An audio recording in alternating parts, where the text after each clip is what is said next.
नमस्कार दोस्तों, मुद्दा क्या है कि नए एपिसोड में आपका स्वागत है। दोस्तों, आज हम एक ऐसी महिला की स्टोरी कवर करेंगे जो देश की 15वीं राष्ट्रपति के रूप में चुनी गई हैं। ये देश की पहली ऐसी महिला के रूप में चुनी गई हैं जो कि आदिवासी संथाल समूह से आती हैं। मतलब ये देश की पहली महिला आदिवासी राष्ट्रपति चुनी गई हैं और देश की दूसरी महिला राष्ट्रपति चुनी गई। आपकी जानकारी के लिए बता दें कि देश की पहली महिला राष्ट्रपति प्रतिभा सिंह पाटिल थीं, जो कि वर्ष 2007 में राष्ट्रपति के रूप में चुनी गई थी।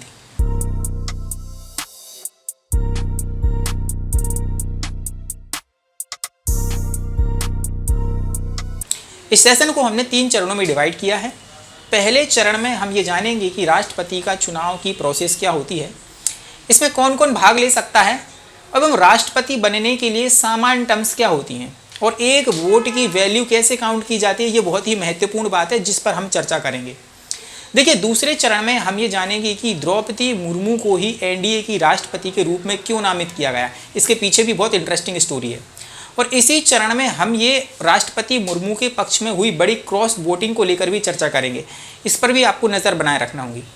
देखो दोस्तों, अगर आप अपनी ज़िंदगी से हताश हो गए हों या कई सारी प्रॉब्लम्स आपके जीवन में चल रही होंगी, मेरे जीवन में भी कई सारी समस्याएं रही हैं, तो आपको और हमको द्रौपदी मुर्मू के जीवन से कुछ प्रेरणाएं लेनी चाहिए, जो अपने जीवन में इतना सारा संघर्ष होने के बावजूद भी दोस्तों भारत के सर्वोच्च नागरिक के रूप में यहाँ तक पहुँची हैं। इस सेशन के तीसरे चरण में हम उन महिलाओं के बारे में बात करेंगे जो राष्ट्रपति पद पर पहुँचने के लिए बहुत ही संघर्ष कर चुकी हैं।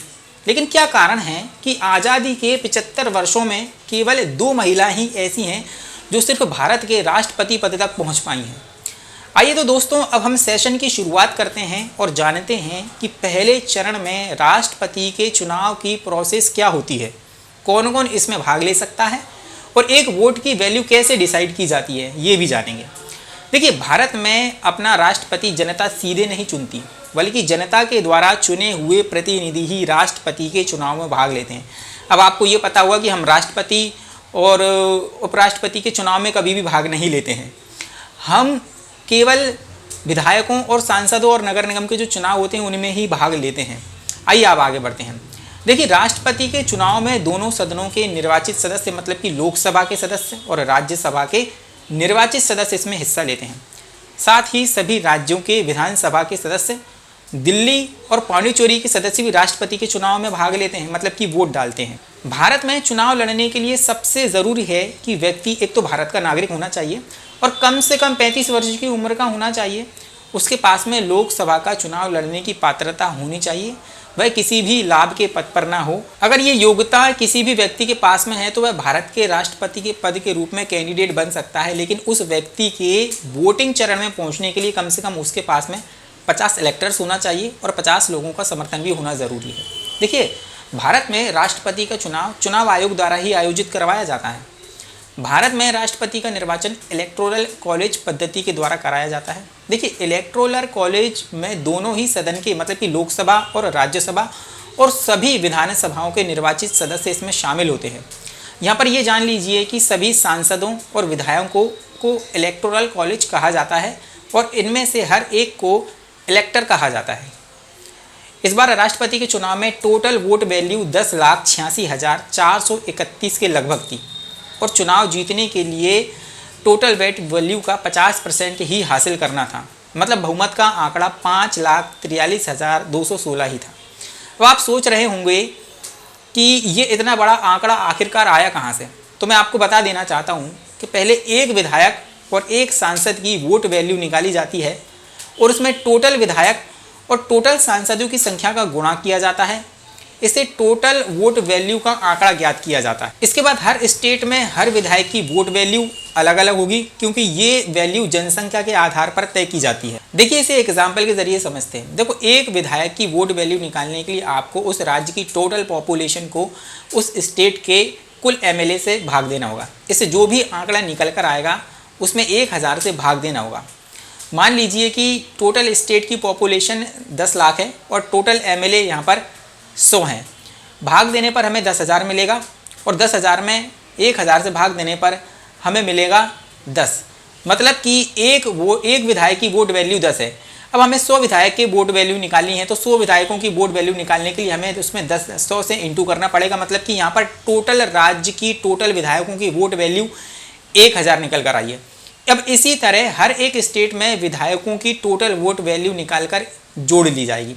देखिए, वर्तमान में हमारे भारत में कुल निर्वाचित विधायकों की संख्या 4033 है और टोटल निर्वाचित विधायकों की टोटल वैल्यू 5,43,231 बनती है। अभी समझिए कि सांसदों की वोट वैल्यू कैसे डिसाइड की जाती है। देखिए, सांसदों की वोट वैल्यू निकालने की हमें कुल विधायकों की वोट वैल्यू में टोटल सांसदों से डिवाइड करना होगा। जैसे कि हमने आप लोगों को ऊपर बताया कि टोटल विधायकों की वोट वैल्यू 5,43,231 है। अगर हम इसमें 776 से भाग देते हैं तो टोटल राउंड फिगर में जो आंकड़ा निकल कर आएगा वो होगा 700। ऐसे एक सांसद की वोट वैल्यू 700 निकल कर आई है। देश में अभी 776 सांसद हैं, तो टोटल सांसदों की वोट वैल्यू कितनी हुई? हम 776 का 700 से इंटू करेंगे तो 5,43,230 हुई। अब हम टोटल विधायकों और टोटल सांसदों की वैल्यू को जोड़ेंगे तो हमें वही आंकड़ा मिलेगा जो हमने आपको वीडियो की शुरुआत में दिखाया था। उम्मीद करता हूं कि आपको पहला चरण बेहतर तरीके से समझ में आ गया हो। दोस्तों, अब हम इस सेशन में दूसरे चरण पर बात करेंगे, जिसमें हम ये जानेंगे कि एनडीए ने द्रौपदी मुर्मू को ही राष्ट्रपति के रूप में क्यों नामित किया है। दोस्तों, सरकार हर मौके पर यह कहती आई है कि वह हर समुदाय, चाहे वह पिछड़ा वर्ग का हो, चाहे अनुसूचित जाति का हो या अनुसूचित जनजाति का वर्ग का हो, उसका समर्थन करती है और उन्हें आगे बढ़ने के अवसर भी देती है। हमें इस बात की खुशी है कि देश में कोई महिला संथाल आदिवासी समुदाय से आती है और वह भारत का प्रतिनिधित्व करेगी। लेकिन इसका राजनीतिक कारण बिल्कुल उल्टा है, जो आपको कोई भी black and white TV show जो रात को न्यूज़ चैनल पर प्रसारित किया जाता है वो कभी भी नहीं बताएगा। इसका राजनीतिक कारण ये है कि देश की एक बड़ी आबादी आदिवासी समुदाय से है और संसद और विधानसभाओं में इनकी सीटों पर इनका प्रतिनिधित्व भी है। इसलिए द्रौपदी मुर्मू के चेहरे के आधार पर बीजेपी विपक्ष की एकता में बड़ी सेंधमारी कर सकती है। राष्ट्रपति मुर्मू के पक्ष में 17 सांसदों, 13 राज्यों के 119 विधायकों ने क्रॉस वोटिंग का दावा किया है, ये माना जा रहा है। खासकर उन राज्यों में क्रॉस वोटिंग ज़्यादा हुई है जहां कांग्रेस सत्ता में है या फिर विपक्ष में है। 2023 और 2024 में विधानसभा और लोकसभा के चुनाव के संदर्भ में कांग्रेस के लिए एक बड़ी खतरे की घंटी बनी हुई है। अब जिन राज्यों में सबसे अधिक क्रॉस वोटिंग हुई है उनके गणित को समझ लीजिए। देखिए, सबसे ज़्यादा क्रॉस वोटिंग असम में हुई है। असम में 6% आबादी आदिवासी समाज की है। राज्य की कई सीटों पर आदिवासी समाज का प्रभाव है। असम में विपक्ष के पास 39 विधायक हैं, जिसमें से 25 विधायक कांग्रेस के हैं, जबकि 22 विधायकों ने मुर्मू के पक्ष में क्रॉस वोटिंग की है। असम के विधायक यशवंत सिन्हा को प्रत्याशी बनाए जाने से कारण ये बहुत नाराज थे, जिसके कारण होकर मजबूरी में इन्हें द्रौपदी मुर्मू के पक्ष में वोटिंग करनी पड़ी। ऐसे ही मध्य प्रदेश में 230 विधानसभा की सीटों में से 47 सीटें आदिवासी समाज के लिए आरक्षित हैं। यहाँ कांग्रेस और विपक्ष को मिलाकर 100 विधायक हैं, जबकि वोट 79 ही मिले हैं। जबकि बीजेपी प्रत्याशी के पक्ष में 146 वोट पड़े हैं। बताया जा रहा है कि 19 विधायकों ने यहाँ पर क्रॉस वोटिंग की है। अगले साल वर्ष 2023 में यहाँ चुनाव है और इस लिहाजे से कांग्रेस के लिए अच्छे संकेत नहीं हैं। देखिए, राजस्थान में विधानसभा की सीटें 200 हैं और यहाँ से बीजेपी के पक्ष में 70 ही विधायक हैं, लेकिन मुर्मू के पक्ष में 75% वोट पड़े हैं, मतलब कि 75 वोट पड़े हैं, मतलब कि 5 वोट बीजेपी को अतिरिक्त मिले हैं। ठीक है, छत्तीसगढ़ की बात करते हैं। छत्तीसगढ़ में राज्य में भी आदिवासी समाज का अच्छा प्रभाव है। कांग्रेस के यहाँ पर 69 विधायक हैं, बीजेपी को यहाँ पर 6 वोट अतिरिक्त मिले हैं। बताया जा रहा है कि 6 विधायकों ने यहाँ पर भी क्रॉस वोटिंग की है।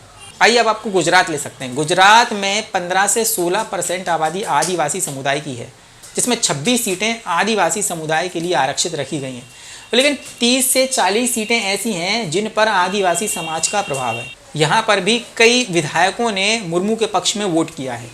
देखिए, द्रौपदी मुर्मू झारखंड से राज्यपाल भी रह चुकी हैं और इस राज्य के विधायकों में मुर्मू के व्यक्तिगत रिश्ते भी हैं। झारखंड राज्य आदिवासी बहुल क्षेत्र भी है, जहां पर 82 सीट वाले विधानसभा में केवल 9 ही यशवंत सिन्हा को वोट मिले हैं, जबकि यहाँ पर 18 विधायक कांग्रेस के हैं। झारखंड में 10 विधायकों ने क्रॉस वोटिंग की है। ऐसे ही बिहार की हम बात करें, गोवा की बात करें, मेघालय की बात करें, अरुणाचल प्रदेश की बात करें, कई राज्यों में क्रॉस वोटिंग की गई है। अब आपको बेहतर तरीके से समझ में आ गया होगा कि द्रौपदी मुर्मू को राष्ट्रपति बनाने का सियासी कारण क्या था। आइए अब आपको द्रौपदी मुर्मू की संघर्ष भरी कहानी के बारे में बताते हैं। दोस्तों, द्रौपदी मुर्मू का ये सफ़र इतना आसान नहीं रहा है। यहाँ तक पहुँचने के लिए मुर्मू ने ना जाने कितनी तकलीफ़ें झेली हैं। इस सफ़र में उनके कई अपने भी दूर हो गए हैं। कष्ट इतना बड़ा था कि कोई भी आम इंसान होता तो टूट चुका होता। फिर भी मुर्मू ने न केवल संघर्ष जारी रखा बल्कि देश के सर्वोच्च पद तक पहुंचने में कामयाब भी हुई। द्रौपदी मुर्मू का जन्म ओडिशा के मयूरभंज जिले के बेदापोसी गांव में 20 जून 1958 को हुआ था। इनका बचपन बेहद गरीबी और अभावों में बीता था। मुर्मू के साथ पहली दुर्घटना 1984 में तब हुई जब उनकी पहली बेटी की मौत हुई। तब बस वह 3 वर्ष की थी। 25 अक्टूबर 2010 में उनके बेटे लक्ष्मण की भी मौत हो गई जब वह महज 25 वर्ष के थे। साल 2013 की बात करते हैं।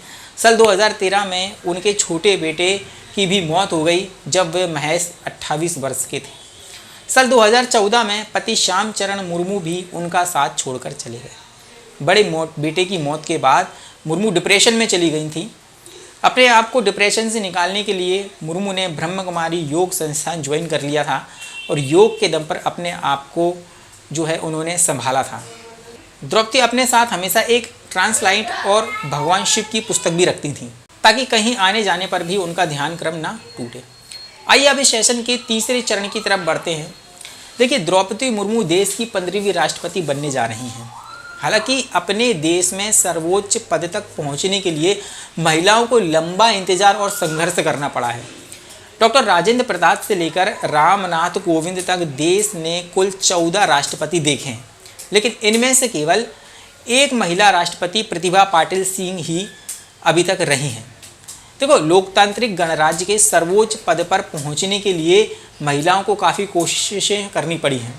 भारत हो, अमेरिका समेत दुनिया भर में महिलाओं ने राष्ट्रपति का चुनाव लड़ा, लेकिन पुरुषों के मुकाबले उनकी सफलता दर कम ही रही है। खुद को लोकतांत्रिक चैंपियन कहने वाले अमेरिका ने 250 वर्षों के इतिहास में एक भी महिला राष्ट्रपति नहीं देखा है। तो दोस्तों, इस सेशन में हमने ये बात की है कि द्रौपदी मुर्मू को एनडीए का राष्ट्रपति के रूप में क्यों चुना गया और एक क्रॉस वोटिंग की एक बड़ी वजह क्या रही, इसके बारे में भी हमने विश्लेषण किया है। आपको ये सेशन कैसा लगा आप ज़रूर से ज़रूर मुझे कमेंट सेक्शन में बताएं। तो फिर मैं मिलता हूँ किसी नेक्स्ट एपिसोड में। हम बात करेंगे किसी नए मुद्दे के साथ। जय हिंद और धन्यवाद।